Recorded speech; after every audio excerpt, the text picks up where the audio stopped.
All right. We are live again with the Daily Parks and Rec Show every day, 12 noon Eastern. We have a special guest today, Katie Haynes from Rogersville, Missouri. She has got quite an in-depth knowledge, or at least passion, around special events, and has got a really cool story to tell us. Along with, we're going to do a deep dive in special events so that it seems like everybody either inherits or starts a special event. And so having Katie give us the 101 class, and then maybe even go more in depth about how she thinks about it start to finish, I think is just going to be great content for the Parks and Rec community. So for all the editors out there that are editing this, make sure we put special events and highlights for this, because I'm excited about this. So Katie, how are you doing today? I'm doing great. How are you doing? Well, trying to stay warm over here I bet. in the South. We had just kind of talked about this before we hopped on stage, but I know y'all are used to it up in Missouri, huh? Yeah, it's been pretty cold up here, and we got a massive snowstorm well, I say massive, but we got a snowstorm a few weeks ago. Yeah. But yeah, it's crazy what's going on down in the South. Right. Well, tell us a little bit about your background. How did you get into Parks and Rec? Sure. Maybe introduce yourself to the community, and then we'll dive into special events after that. Yeah, absolutely. So my name's Katie Haynes. I'm the director of Parks and Recreation in Rogersville, Missouri. I grew up in Missouri. I grew up in the Nixa area. Went to school at Missouri State University, and that's where I got my degree in recreation, sport, and park administration. I graduated in 2021. After I left Missouri State University, I had been working for Springfield Green County Park Board throughout college, and that was a great experience. I love everybody over there. After that, I went to Mercy Hospital Systems, and I was their events coordinator for a few different hospitals at the time. After that, I went to Wonders of Wildlife to do some volunteer coordinating. That was a great experience, and I hopped on over to Rogersville, Missouri to be their parks director, and I've been here for almost 3 years, and it's been really great. I've gained a lot of experience, a lot of character building, met a lot of great people, just really focusing on community engagement, those networking connections, and I've never regretted getting into Parks and Recreation.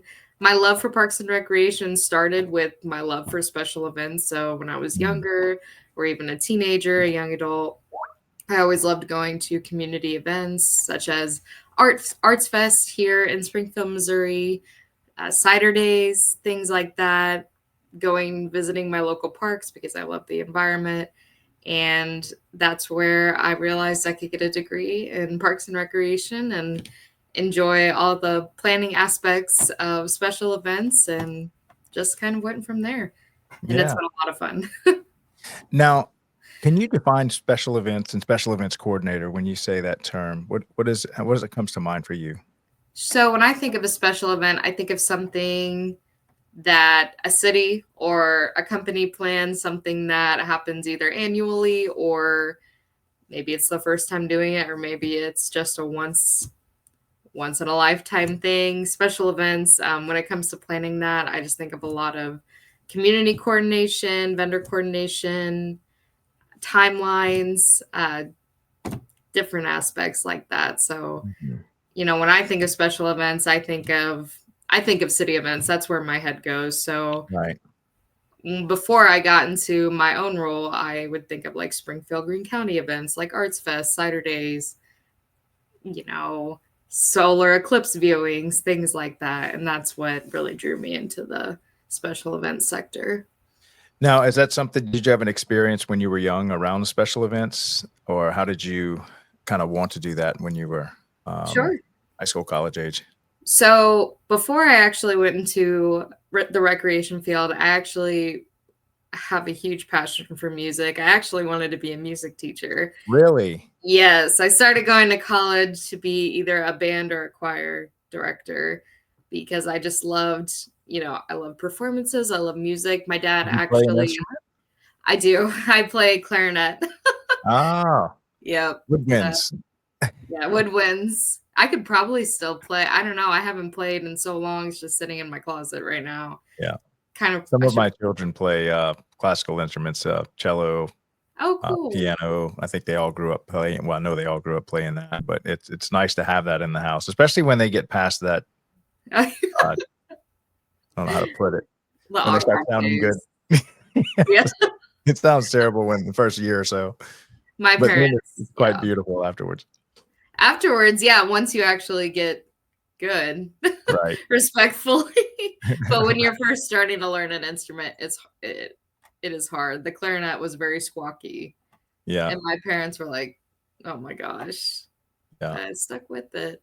So you started so then you were performing or just with the band? Yes. The high school band? I would perform in the marching band and like the concert band. There would be state competitions that we would go to, performing solos or, with ensembles, things like that, choir performances.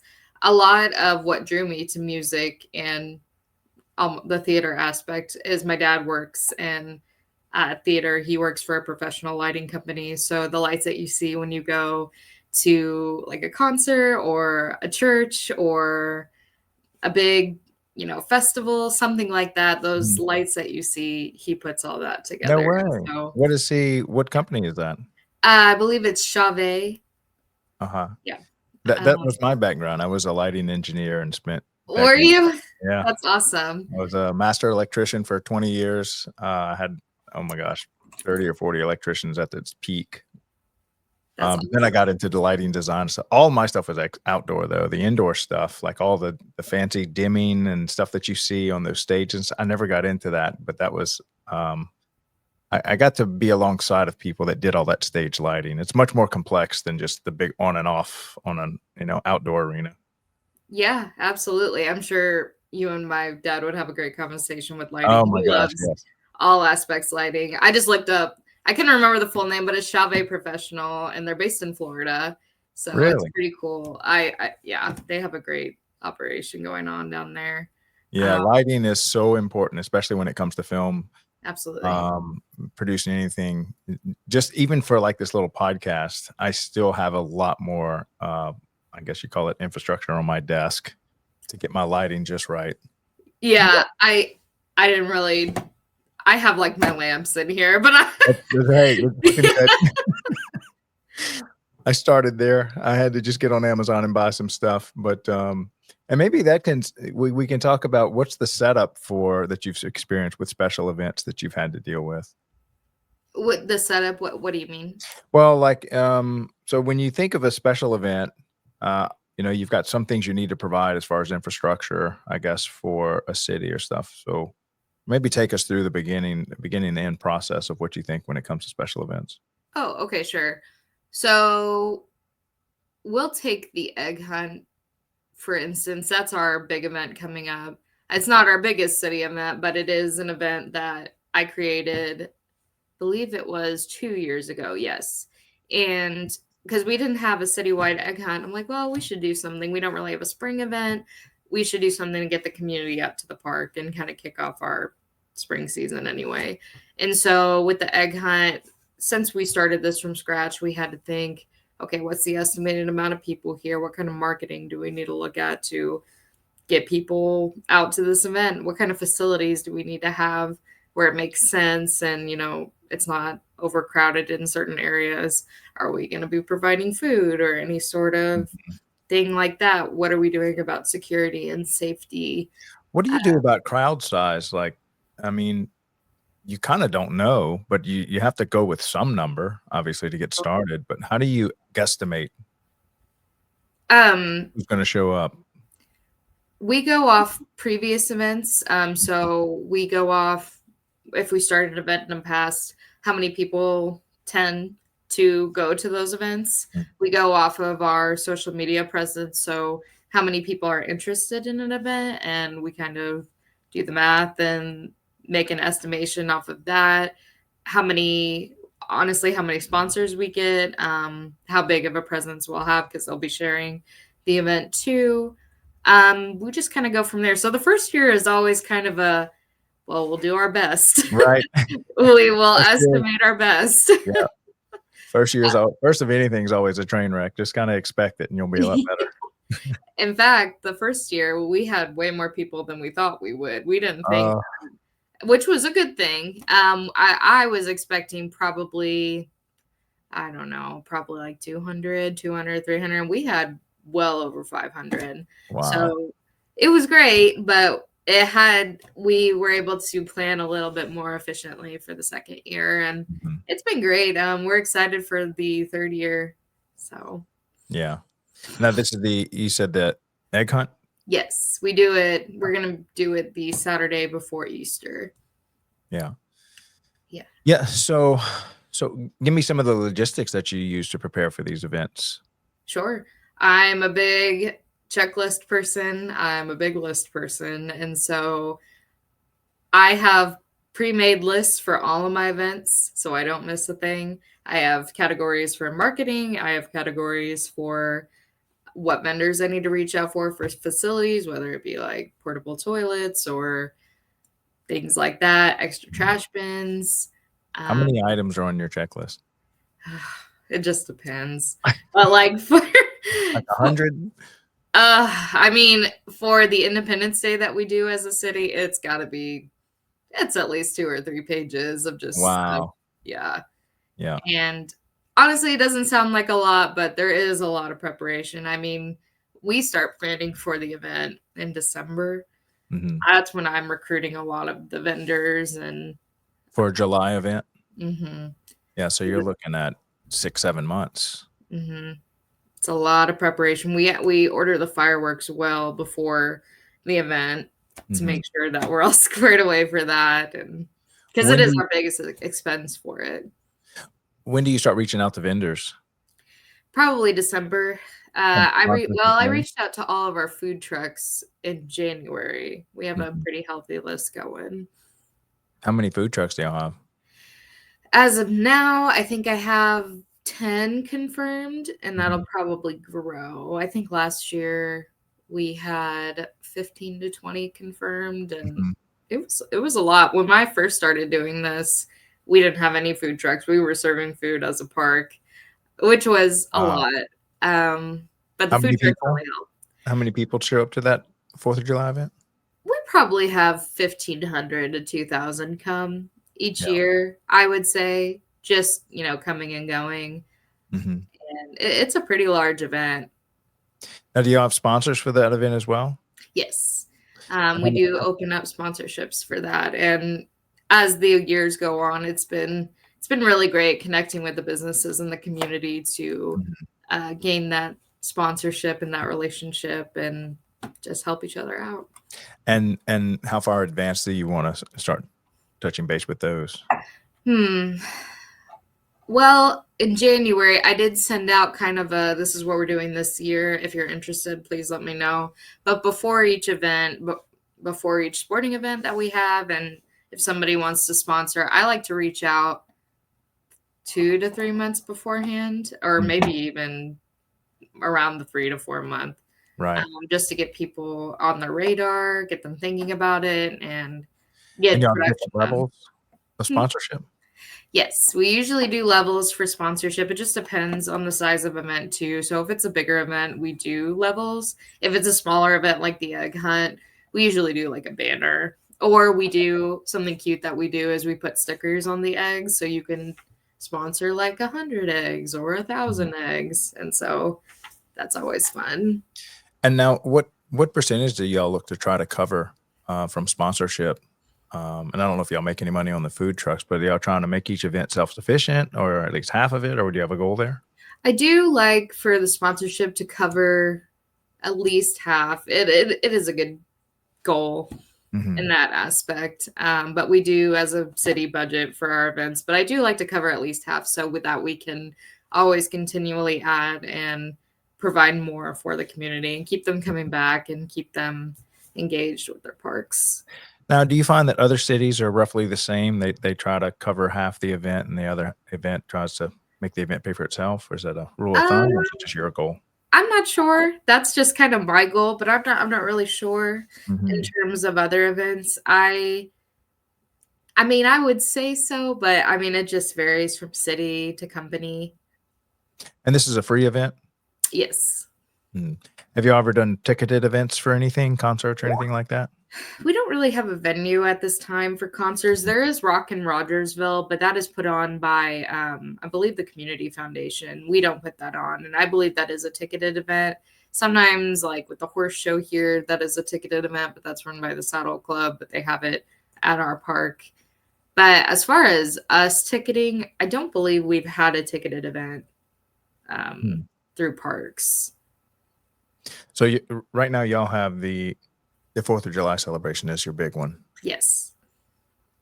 Now, you had spoken that you were events coordinator for other, and that's all you did for what was it a company or It was another? Mercy. Okay, and what does that look like as far as just a special events coordinator or an That events was coordinator?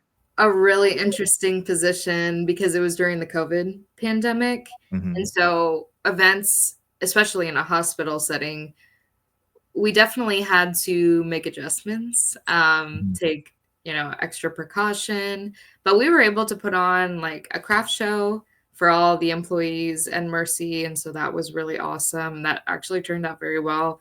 Golf tournament worked out very well and it was outside. So that helped. We did a lot of employment appreciation. So we Mhm. would, especially around Christmas, we gave gifts to all of the coworkers and we packaged it ourselves and gave them out. And so it was a good way because usually Mercy does a banquet, but that year we couldn't. So we really had to think outside of the box, no pun intended, and give them a Mhm. box of gifts and tickets to like Gardens Aglow with Springfield Green County Park Board, so they could get outside at least and do something fun with their family. Um, just showing our appreciation and making sure that they get out there with their parks. I always had parks on the brain even when I was at a different company. Yeah. Now, are there you said you ran a golf tournament? Yes, that was the Mercy Golf Tournament. Yeah, I at one point in my life, I headed up a golf tournament for a church group that I was working with at the time.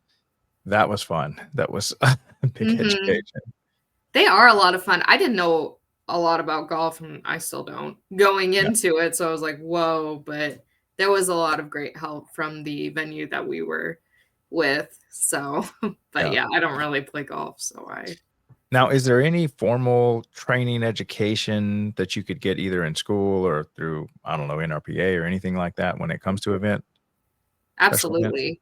Through my degree program, we had classes just dedicated to planning events since that is such an integral part Mhm.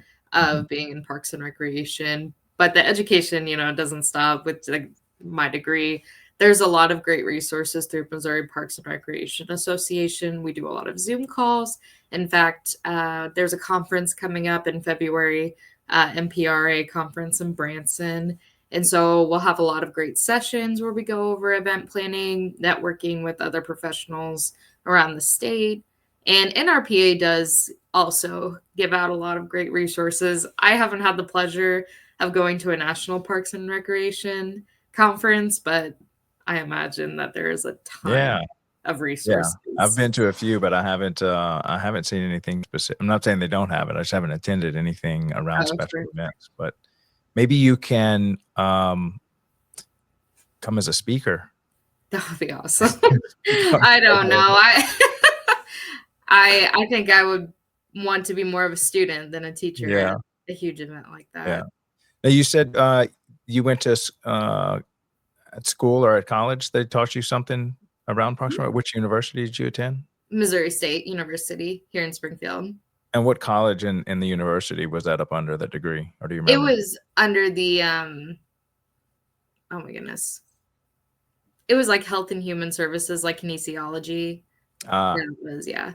And it had its own recreation, parks and recreation degree program.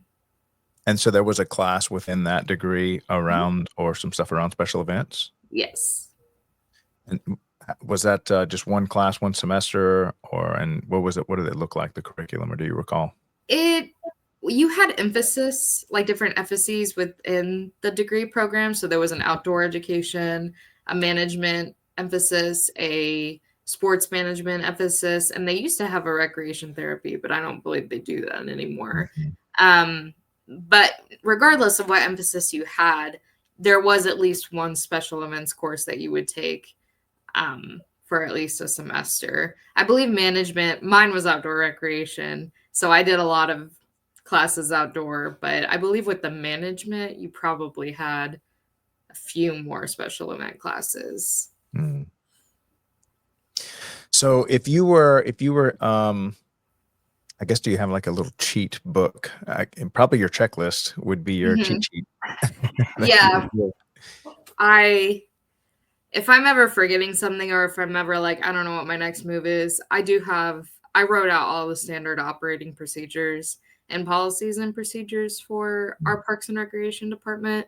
And so I just refer to those. And I have a great team here. Mate Miller, my park manager, and Emily Fielden, my recreation specialist. I mean, we're able to bounce ideas off each other. And if we're ever stuck, they're great to just say, what should we do next? Yeah. And kind of get those ideas. And then you have, it's kind of, I grew up in a town about the same size. You said it's around 6,000 people Hmm. in Rogersville, but it's close to, you said Springfield, or not far from it. Right. Yeah. So you're kind of what, a suburb? Yep. Okay.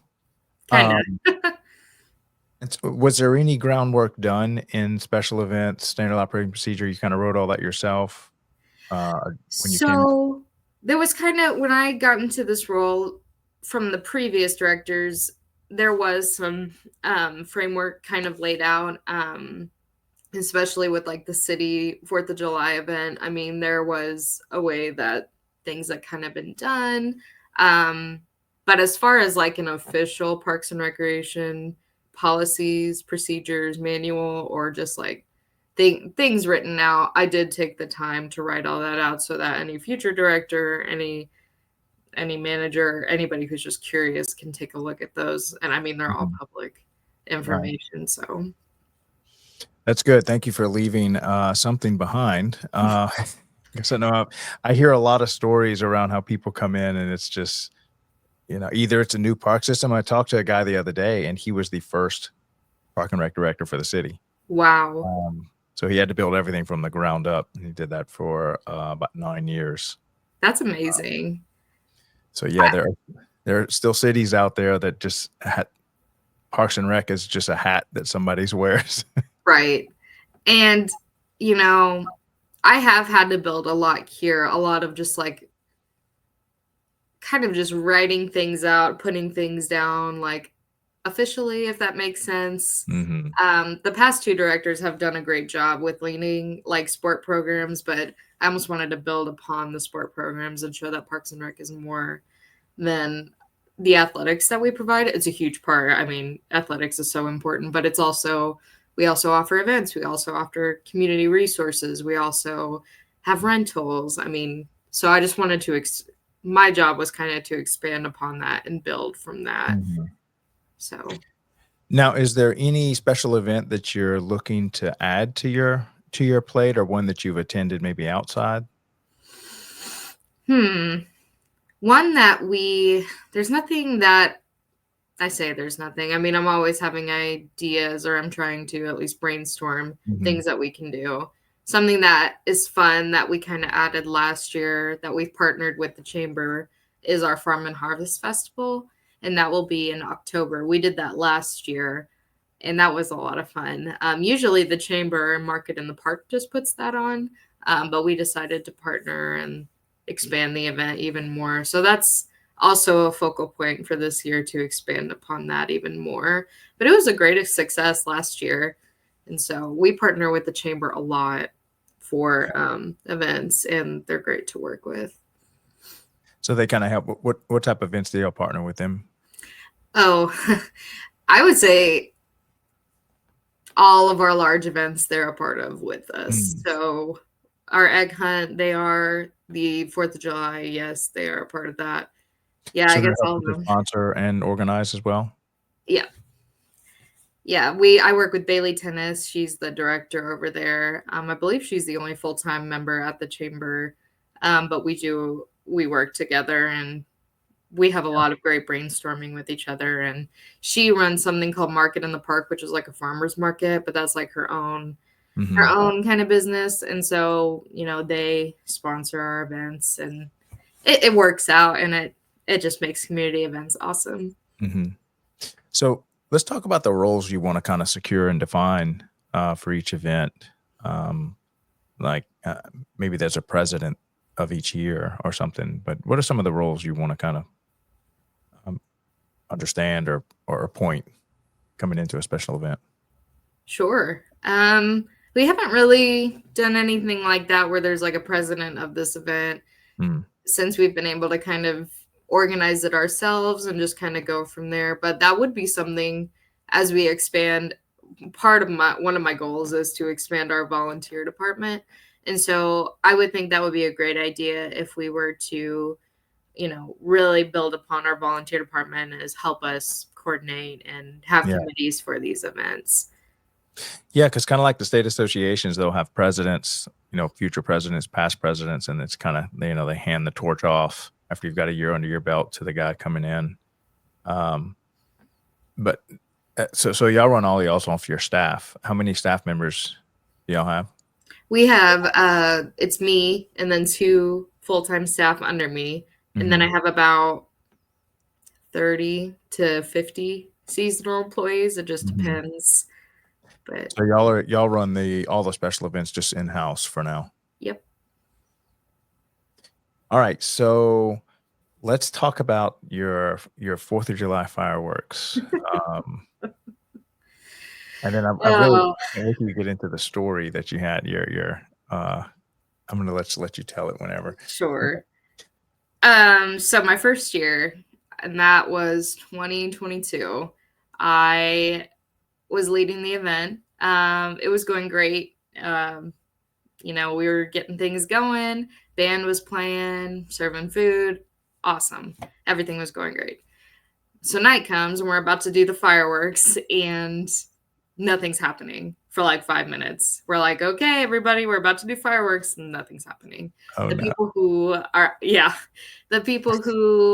trying to light the fireworks call me. They're saying, hey, we can't get it to light. I'm like, okay. I'm like, that's awesome, because people are getting a little antsy. They're like, what's going on? And some people are getting straight up angry.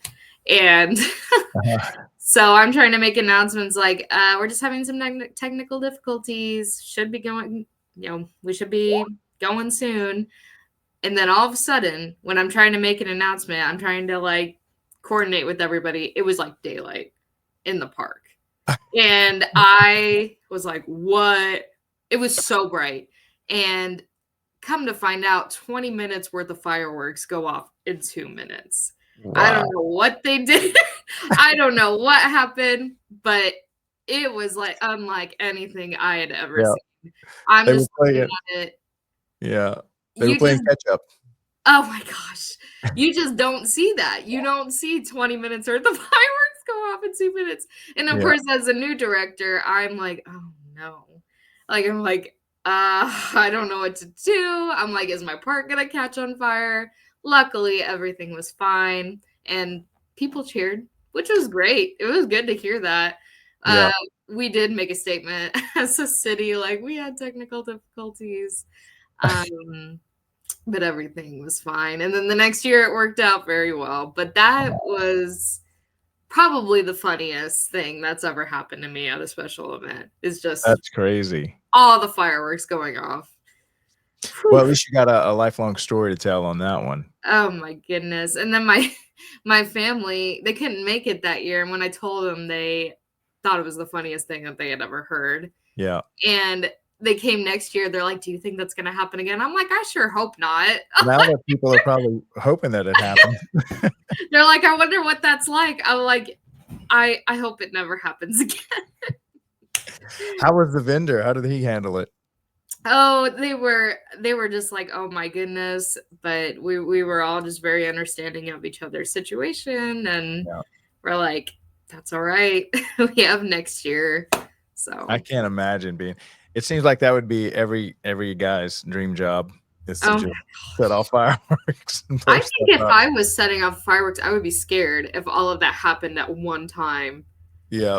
I wouldn't know what to think, but You know, you think that those things are kind of like once you get them going, there's no stopping them, but maybe there is. I don't know much I about don't how the know. professional fireworks stands go. Now, have you ever? I just remember being like stressed and walking around. All of a sudden, it's just light. It was wild. Yeah. Have you ever messed with those? Actually, I went to a Parks and Rec convention, I think in Mississippi, and they had a drone show.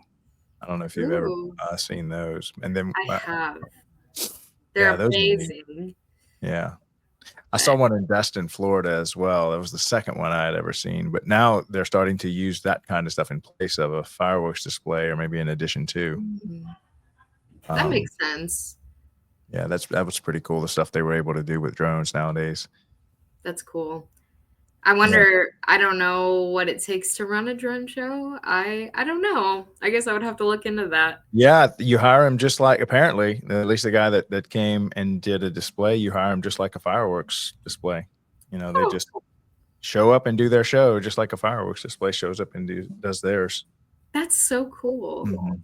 I'm sure I could get a vendor to come give a talk. Maybe I should have them and a fireworks vendor That would be at the cool. same time. Yeah, that would be awesome. Yeah, that's like the modern day firework, I guess. Yeah, right. They can Yeah. do cool shapes and everything like that. I mean, it's really neat. Yeah.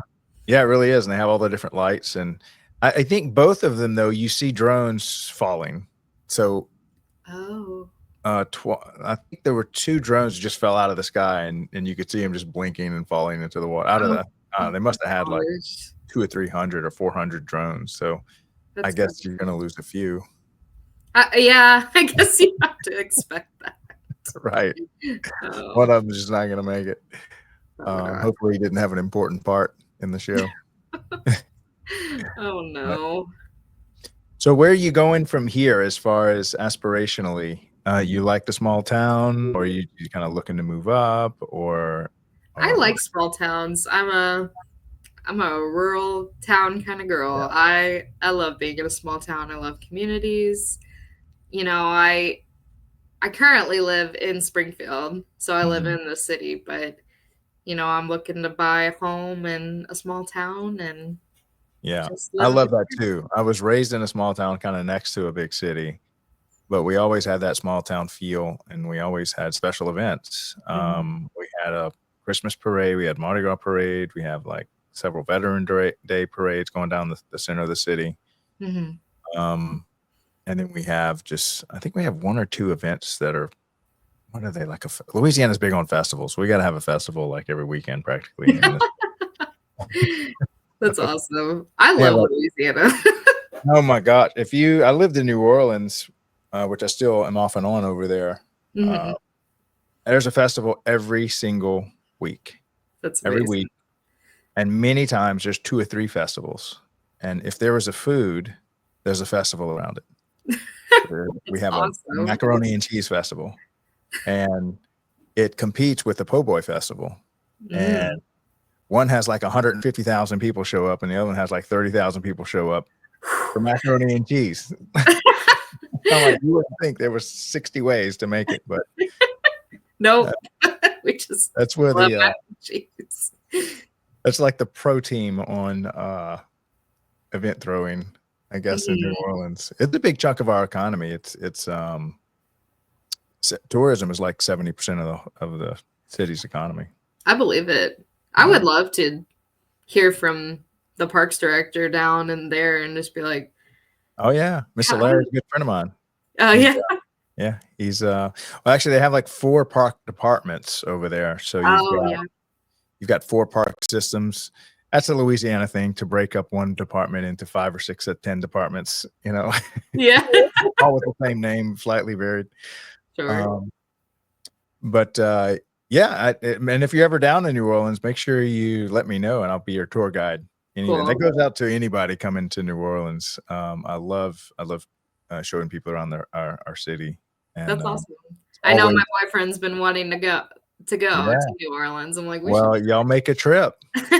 I'll be your host. That'd be awesome. That'd be great.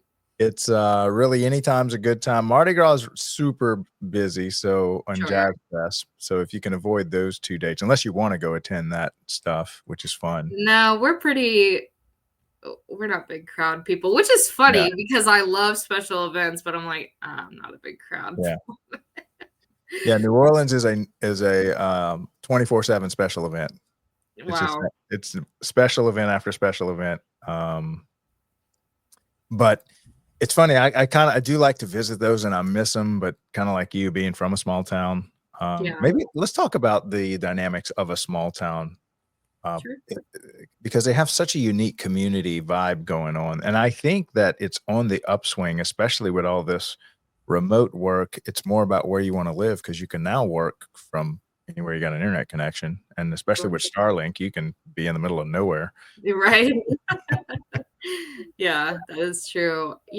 A small town is just the communities are just so they're just so tight. They're just so together. Um, everybody, I feel like there's a lot of compassion here, Mhm. especially for programs and agencies like our park agency or even the school district. Like, there's a lot of support for kids getting out there and kids learning and kids being a part of their own communities and, programs. And I just think that's really awesome, Mhm. especially here in Logan Rogersville. I mean, in the Logan Rogersville School District. I mean, there's so much support for the school and in Rogersville in general, just support for the Saddle Club, the parks, anything that can get our community out there and together and supporting one another. And Yeah. it's a wonderful thing. Yeah, my experience growing up is that you always felt like you could be a part of something, you could start something, you could make a difference, you could impact, you could vote, that kind of stuff. Whereas in larger cities, it's like you just get kind of lost in all the chaos. Right. Yep. Whereas you can know the mayor, you can like see him all the time, you can know the Parks and Rec director. It's you really get to know your what do we call servant leaders Yeah, in the community, absolutely. and your influence is meaningful, Mhm. and you can really make an impact. And if you want to do something cool, you can really um, get to know the people that are in charge of the city and kind of work with them. So that was my experience growing up. Yeah, Um, and my town was about five. Well, I think it's 10,000 now, but when I grew up, it was like 5,000 people. that's cool. Um, and so, what's anything else about Rogersville? Y'all have, like, a little downtown or historic downtown or anything like that, like any normal. I'm trying to think if we have like a historic downtown. We definitely have like historical areas. Like, the town has been around since the late 1800s. Mhm. So it's been, there's like a whole book of the history of Rogersville. And a lot of the families that are here have been here for, generations. So there is a rich history talk, when you talk to your neighbor or you see some of the different houses that were built. We have a lot of houses out here that just have that old kind of style, architectural Mhm. style, which is really cool. Oh, I A love lot it. of Yes, absolutely. A lot of old farms, which is charming and good to see that they're out there. We do have a lot of just space out here. It's really nice, just room to breathe. Yeah, Um, but there is a good community out here, and it's a good thing to be a part of, and a good city to be in. yeah. I'm starting to see a lot of shops in towns and revitalization of downtowns and stuff. I think that's just gonna continue, and, Mhm. oddly enough, I think COVID kinda sparked that, Yeah, where between that and the remote work, um being able to work from home, being able to work from anywhere.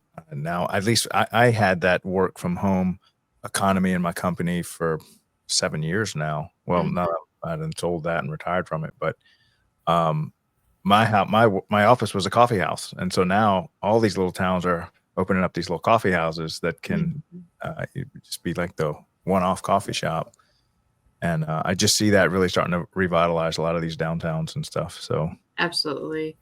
I think yeah. that COVID also just there was a lot more going on with like trails and just being out in parks. And so I think COVID really sparked a lot of conversation with the general public about outdoor areas Hmm. and community building in general. Yeah. Yeah. I know it was definitely that way in New Orleans. Around, a lot of people started to, like, park usage just skyrocketed. I mean, we had never seen anything like it. Um, you just couldn't hardly find a patch of grass because no one else, you really couldn't go anywhere else. And I think that's kind of stayed with us as far as the importance of park and getting out, especially since sometimes we're now so often behind the screen in our home that getting out is almost a necessity. Otherwise, you're going to go crazy. Absolutely. So the parks is where a lot of people are starting to, you'll see these yoga pop-up classes, run clubs, just a lot of people spending a lot more time outdoor and in the parks than I think I've ever seen. Yeah. I don't know. Do y'all see that as well?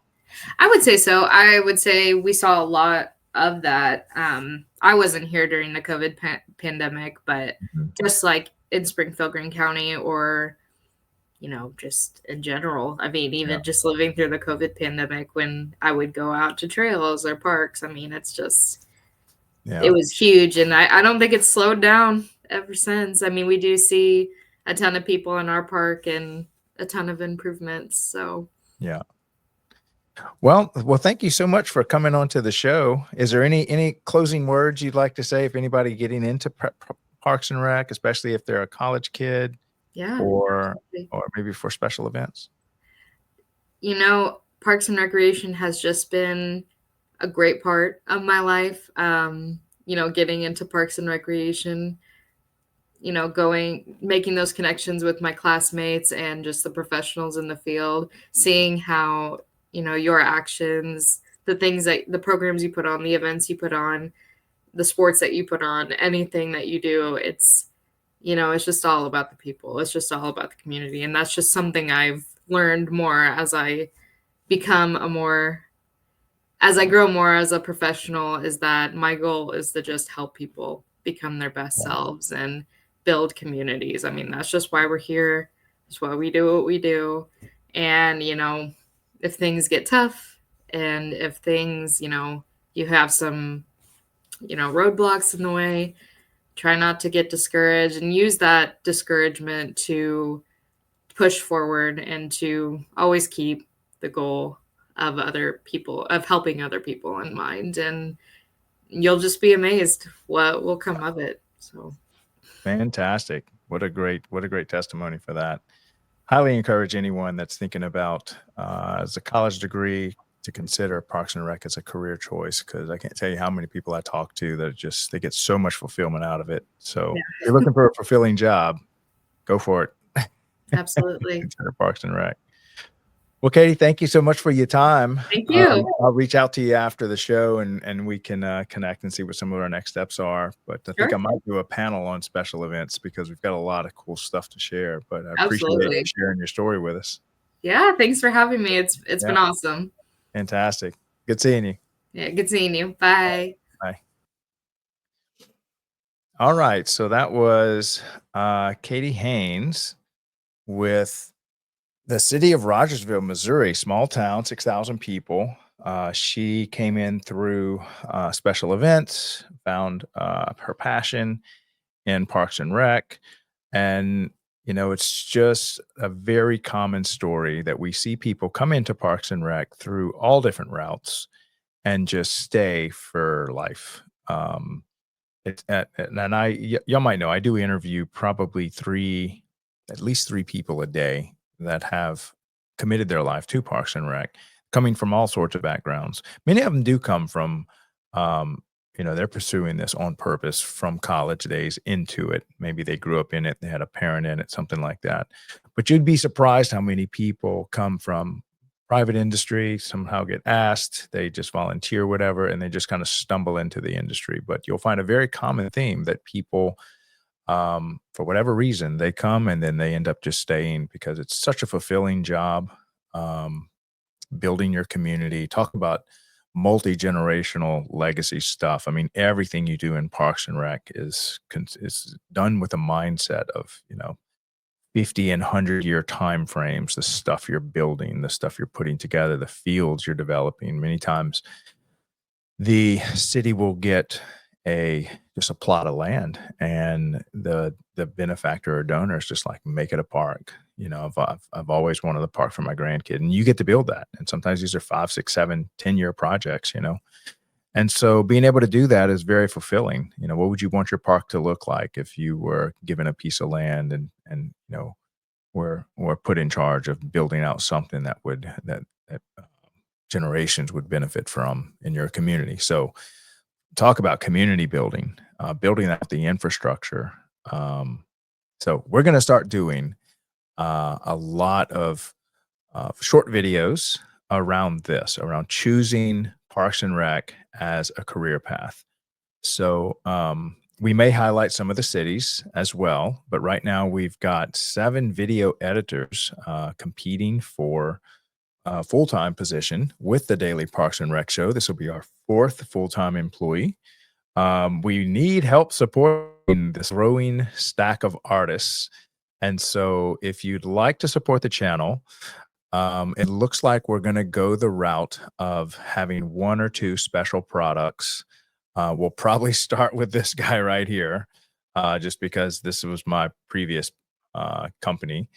So I still have all the contacts and stuff. It's a high quality sports arena light. It's a workhorse. It's made to just replace your 1500 watt metal halide. It's a direct replacement. So if you want a light fixture that will last 100,000 hours, these things, easy 10, 20-year fixture, there's practically nothing to break inside of them. When I engineered these, I engineered Meanwell drivers and Cree chips, which are the world leader in chip manufacturing for LEDs.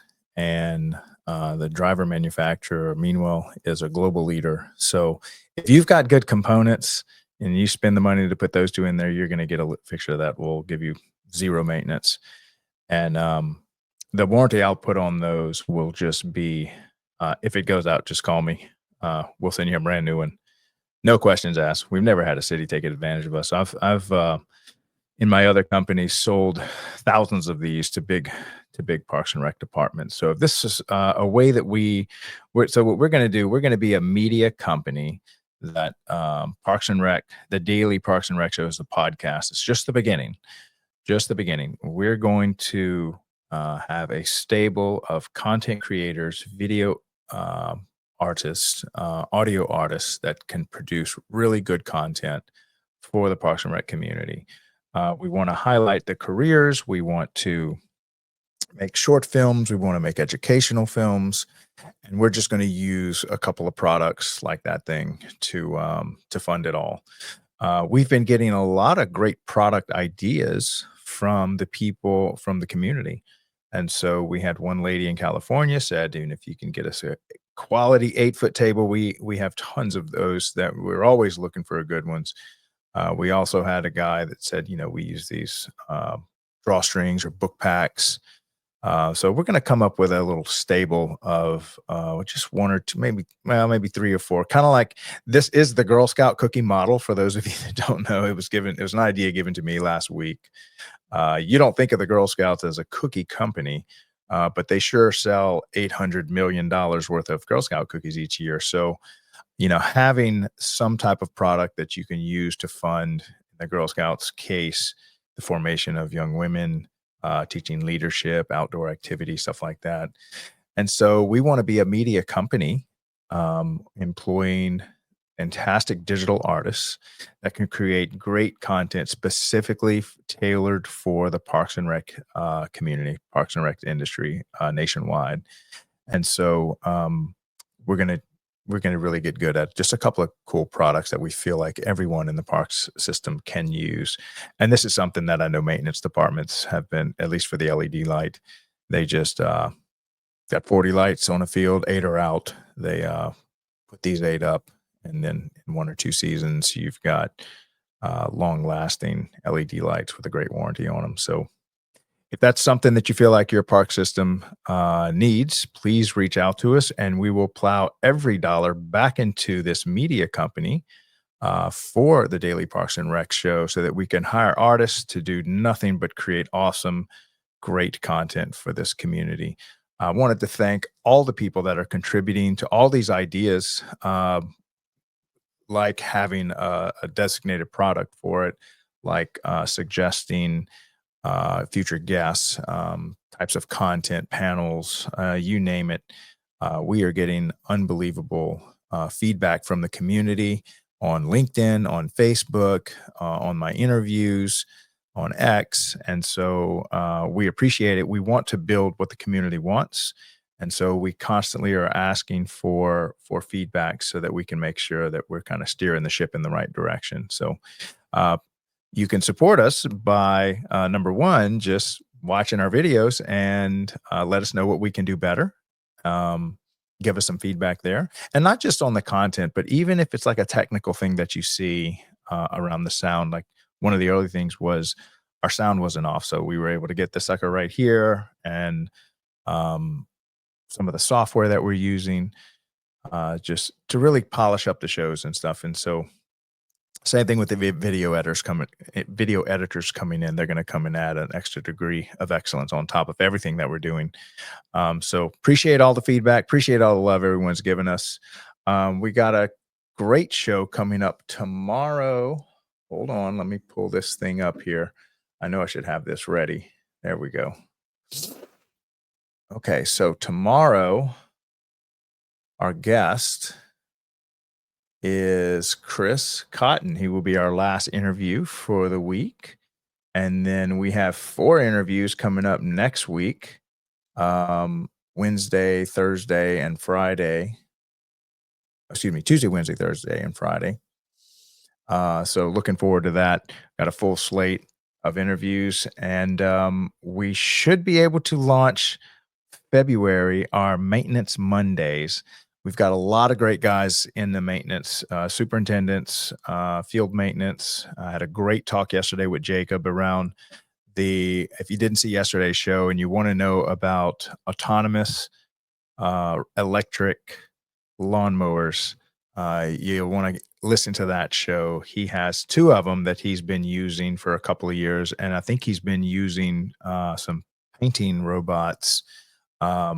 Just really good how this technology is really changing how we maintain our fields, how we maintain our facilities. The robots are coming. The robots are here in some cases. In Homewood, Alabama, they are here, and Jacob's running them. So appreciate him coming on yesterday. Got a great show for y'all tomorrow. Thank you so much to Katie for coming on today, and I will see y'all again tomorrow. This is Craig LeBlanc, your host of the Daily Parks and Rec Show, every weekday, 12 noon Eastern. Thanks for all the love and support, guys. See y'all again tomorrow.